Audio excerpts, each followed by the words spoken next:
The desirability of unhindered movement of cargoes out of the Lagos port complexes cannot be overemphasized.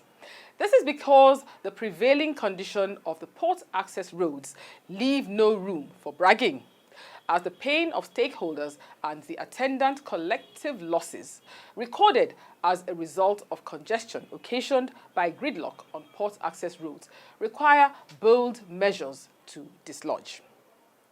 In view of the situation of the roads, the recent inspection of the Lagos Logistics Ring by the Minister of Transportation, Honorable Rotimi Amechi, was basically to find a lasting solution to the lingering gridlock, and the minister has mandated stakeholders to come up with more collaborative initiatives aimed at mitigating the negative impact of the gridlock on port operations. It is on that note that I welcome you to The Shipper, brought to you by the Port Economic Regulator, the Nigerian Shippers Council. Incidentally, this is the last episode of the program for the year 2020. It therefore is appropriate to wish you a prosperous 2021 as we all join hands to rid Apapa of all the ills that make doing business in our ports a harrowing experience. Welcome to The Shipper.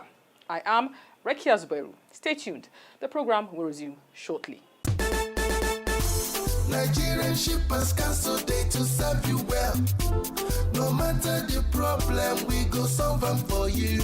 Yes, so the Nigerian Shippers Council, they feel in a parole now for every level. And as soon as goods, they move from port A, go enter port B with a measure within on a need. For the Nigerian Shippers Council, we don't sharp proper to fit hear you wella, work with you wella, and help you fit serve your customers them better, no matter where them day. As we country port economic regulator, the Nigerian Shippers Council get every now to fit make government consider the problem where shippers them they face. Visit we office for number 4 or to buy your daily show your daily lane. Papa email us for nsc@shipperscouncil.gov.ng. We website now www.shipperscouncil.gov.ng. For you, we dey gidigba, eh. Nigerian Shippers Council with a meeting now for the port of need.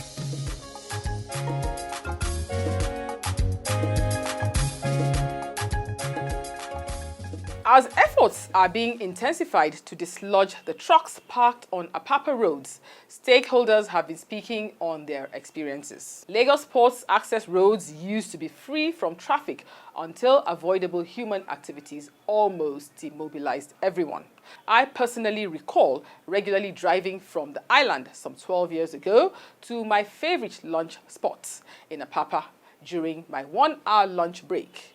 I would always return to the office on time, many times with minutes to spare. The nightmare that is the other name for Apapa today could never have been imagined.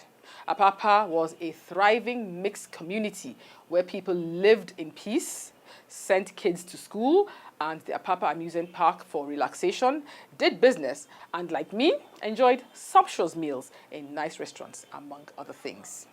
The barrage of complaints from stakeholders as a result of gridlock attracted the attention of the Transportation Minister, Honorable Rotimi Amechi.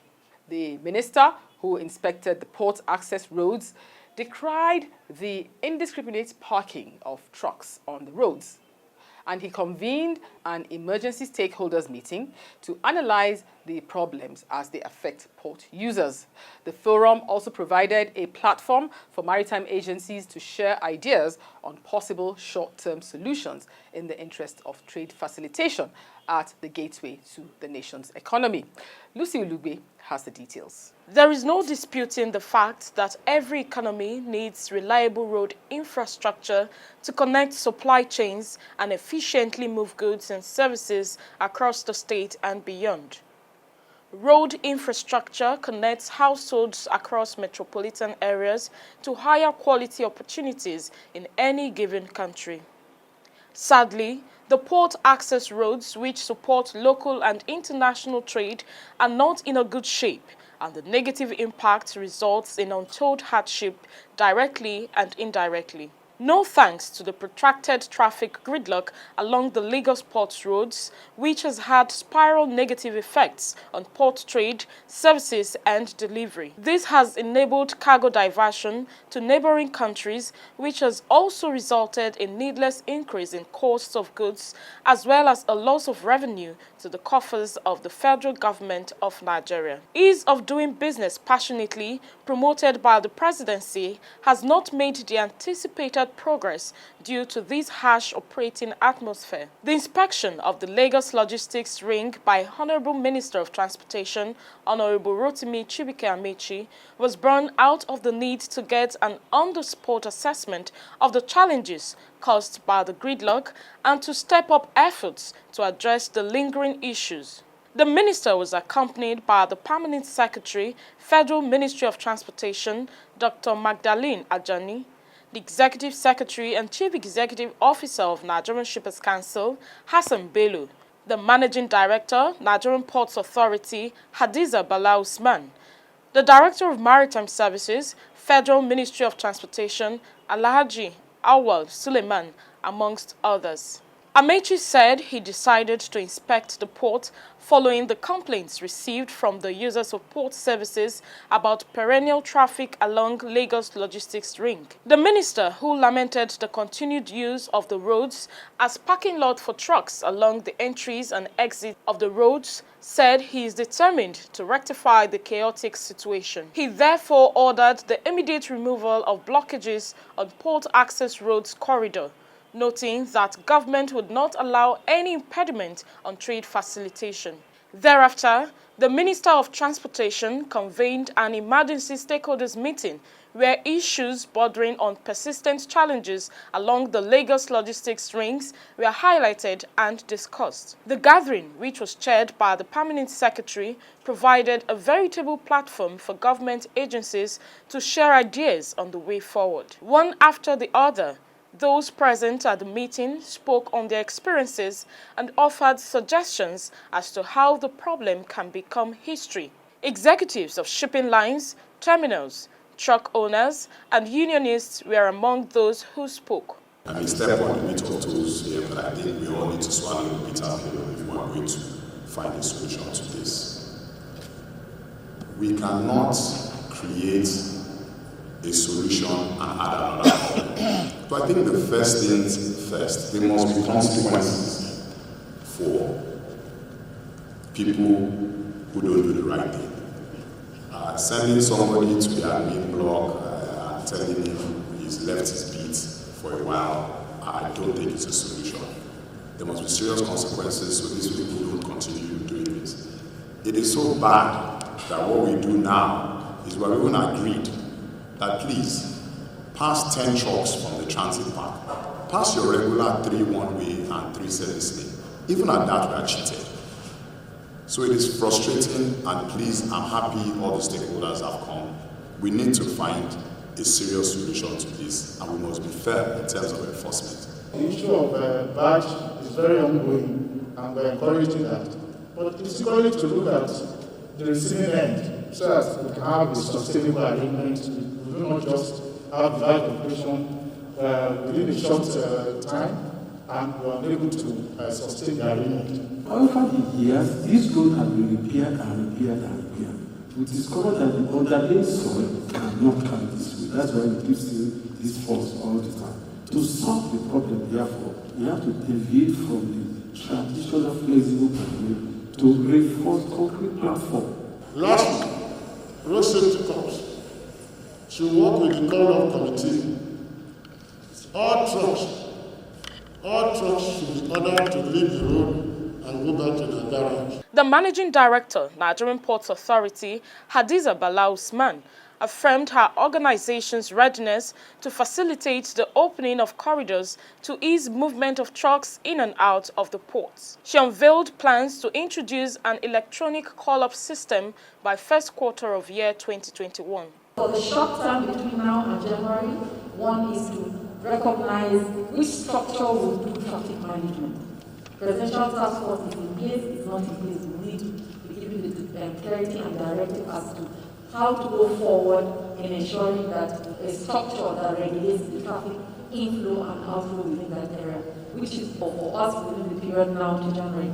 Going forward, stakeholders here will be aware of the e-color system. We've had stakeholder engagement in discussing the application and how it will be deployed. We're hopeful that by the end of January this will come on stream. But critically, we need to do what is required right now for the next few weeks to enable Tinkan Island become accessible, enable the port to become accessible as we work towards deploying the e-color. The Sector Commander of Lagos State Federal Road Safety Corps, Corps Commander Olusegun Ogungbemide, called on the high-tech construction company to open some alternative routes to ease movement of trucks during the period of Christmas holiday. Unusual problem demand unusual solution.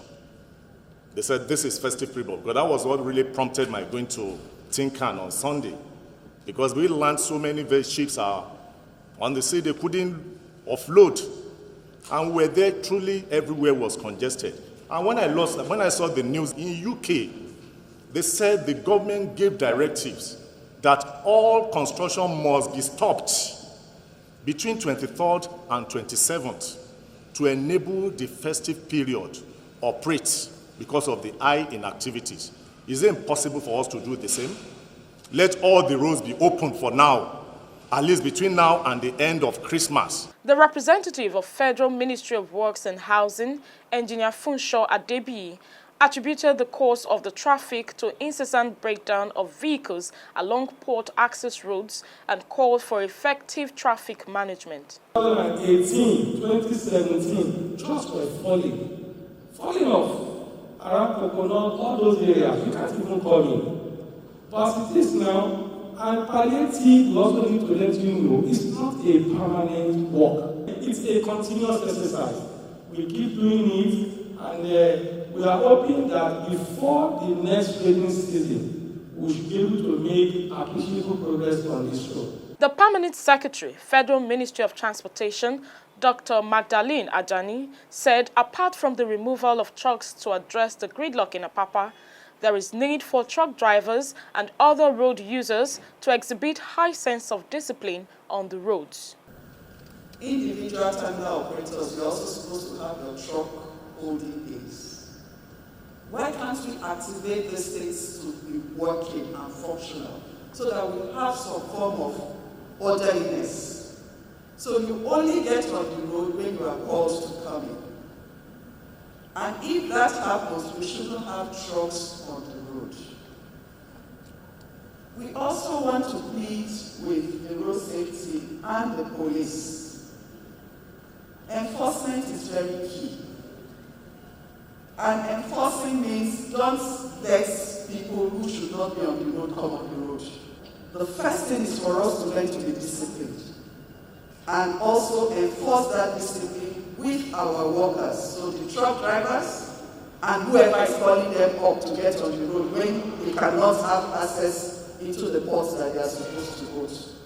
Executive Secretary of the Nigerian Shippers Council, Hassan Bello, said the council has continued to maintain its presence at the ports on a daily basis to ensure that issues affecting trade facilitation at the ports are addressed. Bello stressed that as port economic regulator, the council would be seeking suspension of charges from terminal operators against shippers over worsening gridlock in Lagos port areas. The Executive Secretary and Chief Executive Officer of NSC and FRSC Lagos State Sector Commander had earlier paid a visit to the CFAX Group to ascertain the cause of blockage of trucks at port access roads. The CEO, NSC, said interagency collaboration will mitigate the challenges faced by stakeholders in the maritime and transport sector.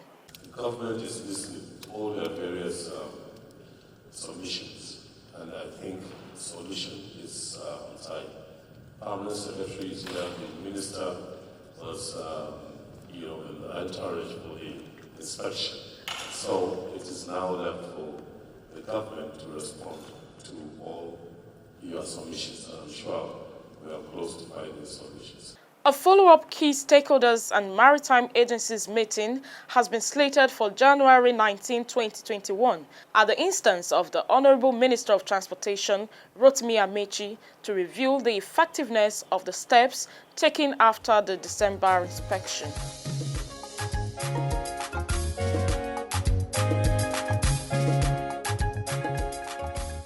All hands are on deck to rid Apapa of this menace.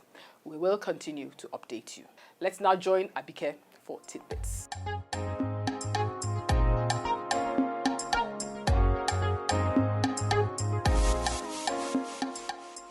It's the holiday season. Christmas was yesterday and the new year is fast approaching.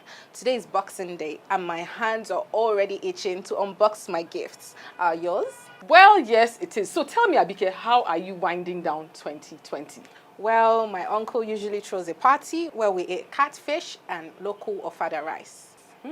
Well, it's a good thing that you are able to spend the winding down of 2020 that way. You know, there are quite a number of people who can't even see their friends and families, talk less of eating fish or turkey to wind down or to bring in the Gregorian year 2021. Oh yes, the seafarers. So sad what's happening with them. The COVID-19 pandemic has put seafarers around the world in precarious situations.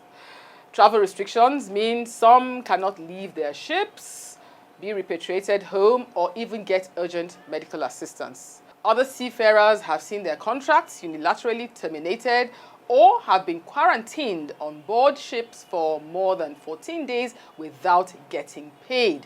What a situation. Yes. And I understand that as at the beginning of 2020 December, it was estimated that over 400,000 seafarers are actually stranded on ship beyond the end of their original contracts. While on the other hand, a similar number of seafarers are stuck at home, unable to join ships and provide for their families. But you know, the International Maritime Organization, IMO, has established the Seafarer Crisis Action Team, SCAT, to help resolve individual cases. In fact, they are working alongside other organizations like the International Labour Organization, ILO, the International Transport Workers Federation, ITF, and the International Chamber of Shipping, ICS. Since the beginning of the crisis, this dedicated team has been working round the clock, contacting representatives from national governments, NGOs, trade unions, and relevant associations just to find solutions. Yes, I heard about various interventions from the IMO that made a difference for seafarers. There was a spectacular rescue of a 45-year-old Russian seafarer who suffered a stroke. Apparently, sometime in mid-April, the man began to show signs of suffering a stroke, and the captain was immediately alerted. The next day, his condition worsened. He seemed confused, his speech was laborious, and he had pain under the left shoulder of his left arm, and his left legs were paralyzed. The captain knew he needed to act, and fast. Before we knew it, Global Voyager Assistance, a remote medical assistant provider, confirmed the stroke diagnosis. But the ship was more than 220 kilometers from the nearest port, and the port authorities rejected initial appeals for emergency medical assistance, which was due to the COVID-19 restrictions put in place. Despite repeated requests from the vessel's captain, the Seafarers National Trade Union, and that of the country the ship was headed for, the ship could not enter port. After several hours of intense discussion, the ship initially received confirmation that the vessel could enter the port for medical transfer to take place. However, That decision was reversed just 6 hours before the ship was due to arrive. And the captain was advised to set course for another port in a different country over 600 kilometers away. The clock was ticking. The captain insisted and made a further request to obtain medical evacuation for the seafarer. But that second attempt was also rejected by the authorities, including immigration and a local COVID-19 task force, again due to the COVID-19 restrictions. The International Transport Workers Federation, ITF, was then notified. It called on 2 United Nations agencies, that's the International Maritime Organization, IMO, and the International Labour Organization, ILO, to intervene urgently at the government level to ensure international conventions were respected so the seafarer could receive immediate medical attention that his life depended on. ILO and IMO quickly took action. IMO contacted representatives from national governments while ILO offered to prepare an intervention letter. As a result, the medical evacuation was finally authorized and a police vessel was dispatched to evacuate the seafarer. What a situation. Yes, Abike, a situation indeed. Efforts are also being made by some countries. An example is the Maritime Port Authority of Singapore that has opened an autonomous center to support crews. However, these individual initiatives are not enough. Although the crew change crisis has largely been managed by the port states, it is imperative that flag states also play their part in the support they must provide their ship owners. Ms. Annick Girardin, Minister of Marine Affairs in France, called for more international cooperation, effective and permanent coordination to be established between flag states and coastal states in close collaboration with ports in order to scale up efforts. In a statement she made at the 75th United Nations General Assembly, she proposed that in each geographic area, secure ports should identify where crew changes can be carried out. She invited member states to submit to the IMO a list of infrastructure that can welcome crew changes so that flag states, port states, and ship owners can organize cruise ships and solve health emergency issues while guaranteeing people's safety. She also presented an amendment to the Maritime Labour Convention. This amendment aims at requiring flag states to declare to the ILO situations where the maximum duration of service on board has been exceeded beyond the 12 contractual months. This measure provides that compliance with the maximum duration of onboard service is imperative, except in cases of force majeure. Of course, these cases of force majeure have to be limited. The proposal was to confine the situations where there is no air transport and borders are closed, as we have seen in recent months. This sure is an important first step, and it was revealed that the measure will be discussed at the next ILO tripartite conference in April. We sure hope that states will make these commitments, because to do nothing, my dear friends, to look away would expose our oceans, our seafarers, and our economies to major risks. The solutions are within our grasp, so let's act together. The future for seafarers sure is looking promising if all these things are put in place. And that's it on this week's Tidbits. Till next year.